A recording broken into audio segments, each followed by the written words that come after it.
वो let's see the question. So question में बोला गया है कि assertion हमें गिवन है कि कॉन्वेक्स लेंस में बी डाइवर्जिंग, और रीजन में बोला गया है कि the nature of a lens depends only upon the refractive index of the lens and that of the surrounding medium but not the on the shape of the lens. Okay, so इस question में जो की concept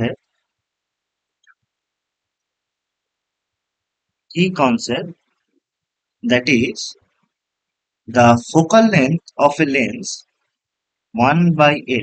Okay, so इसका formula क्या है, that is this is equals to mu of the lens, that is refractive index of the lens by refractive index of the surrounding, जो कि हम mu s से डिनोट कर रहे हैं, -1 into 1 by r1 minus 1 by r2. Okay, जहां पर r1 r2 is the radius of curvature. ठीक है, सो हमारे पास लेट्स से एक कॉन्वेक्स लेंस है। ठीक है, ये वाला जो रेडियस है, रेडियस ऑफ कर्वेचर, इसको हम r2 r1 बोलते हैं, और ये वाला जो रेडियस ऑफ कर्वेचर है, दिस वन, इसको हम r2 बोलते हैं। ठीक है, तो इसके कॉन्वेक्स लेंस में क्या होता है कि r1, लेट्स से कि हमने एक बाइकॉन्वेक्स लेंस लिया। ठीक है, सो r1 होता है r और r2 होता है माइनस ऑफ r। ठीक है, so this becomes that 1 by f is equals to mu of lens divided by mu of surrounding minus 1. This is 1 by r minus of minus r 1 by r, so ये हो जाएगा 2 by r. Okay, now to act like a diverging lens,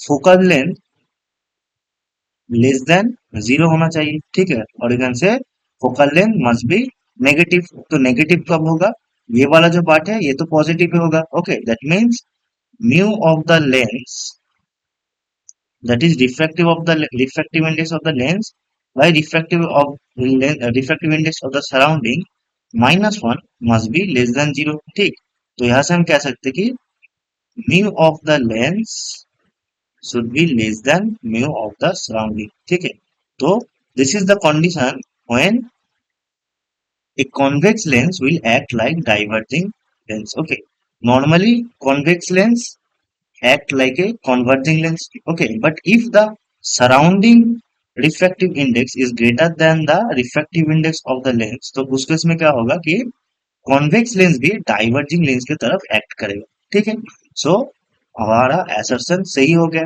ठीक, now reason में क्या बोला गया है कि the nature of lens depends only upon the refractive index of the lens and that of the surrounding medium but not the shape of the lens. Okay, तो ये भी हमारा सही रीजन है, राइट, क्योंकि हमने अभी देखा कि सिर्फ कॉन्वेक्स लेंस या कॉनकेव लेंस है, इसको देख के हम उसका नेचर नहीं बता सकते, राइट, क्योंकि हमें सराउंडिंग का refractive index and refractive index on the lens, ये सब को देखना पड़ेगा। ठीक, तभी हम बोल सकते हैं कि वो कैसा बिहेव करेगा। ओके, जस्ट लाइक कि फॉर ए कॉन्वेक्स लेंस और a convex lens, if mu of the lens,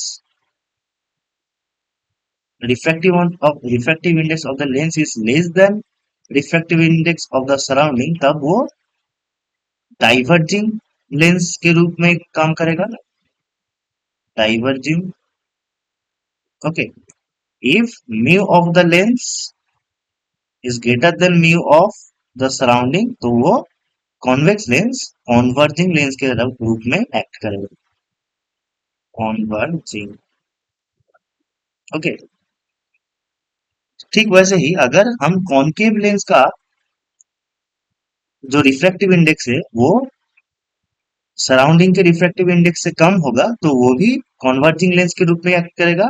and if for concave lens the lens का जो रिफ्रैक्टिव इंडेक्स है वो सराउंडिंग के रिफ्रैक्टिव इंडेक्स से ज्यादा होगा तो वो डाइवर्जिंग लेंस के रूप में काम करेगा, ठीक। That means the nature of the lens depends only upon the refractive index of the lens and that of the surrounding medium. Okay, so हमारा असर्शन और reason both are correct, and ये बोल सकते हैं कि this is the correct explanation of our reason of assertion also, ठीक।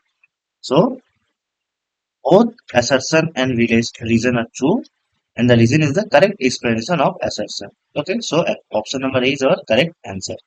Hope you understand it. Best of luck.